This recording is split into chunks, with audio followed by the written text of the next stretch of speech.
Hey, welcome back to our channel.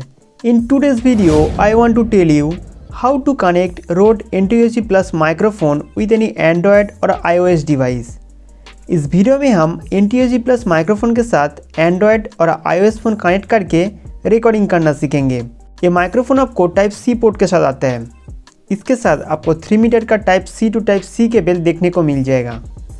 अगर आपके Android phone में Type-C पोर्ट है तो आप इजीली इस माइक्रोफोन के साथ कनेक्ट कर सकते हैं। यदि आपके फ़ोन में माइक्रो USB-B है तो आपको एक एडेप्टर खरीदना पड़ेगा, जिसका बाइंग लिंक इस वीडियो के डिस्क्रिप्शन में दिया गया है। अगर आप आईफोन के साथ कनेक्ट करना चाहते हैं तो Type-C to lighting cable purchase करना पड़ेगा। बॉक्स में जो केबल दिया गया है उसका एक साइड NT-UC Plus माइक्रोफोन के साथ कनेक्ट कीजिए। इसके बाद दूसरा साइड एंड्रॉयड फ़ोन के साथ कनेक्ट करना है। हमारे पास Redmi का फ़ोन है, इसलिए by default OTG port on रहते हैं। दूसरे फ़ोन में OTG पोर्ट सेटिंग्स में जाके ऑन करना होता है। दोस्तों, माइक्रोफोन इस डिवाइस के साथ कनेक्ट हो चुका है। कनेक्ट होते ही एक ब्लू लाइट माइक्रोफोन के अंदर देखने को मिल जाएगा।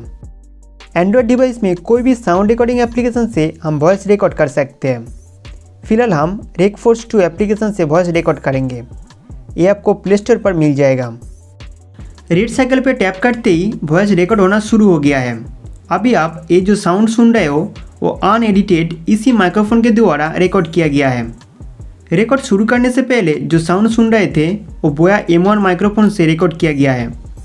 आप मुझे कमेंट करके बताइए फ़ोन से रिकॉर्ड होते हुए इसका साउंड क्वालिटी आपको कैसा लगा। इसके साइड में आपको 0 लेटेंसी हेडफोन आउटपुट मिल जाएगा। यहाँ से अपना रिकॉर्डिंग लाइव सुन सकते हैं।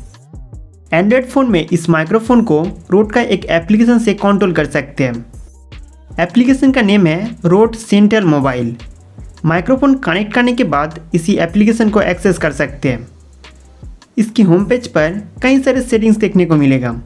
यहाँ से माइक्रोफोन गेन कम या ज़्यादा कर सकते हैं। इसके अलावा high pass, noise reduction, compressor, big button जैसा फीचर्स ऑन ऑफ कर सकते हैं। सेटिंग्स चेंज करने के बाद सेव कर देंगे। तो दोस्तों, इस तरीके से आप एंड्रॉयड फ़ोन में वॉइस रिकॉर्ड कर सकते हैं। उम्मीद करता हूँ कि ये वीडियो आपके लिए बहुत हेल्पफुल था। तो हमारे वीडियो देखने के लिए आपको बहुत बहुत शुक्रिया।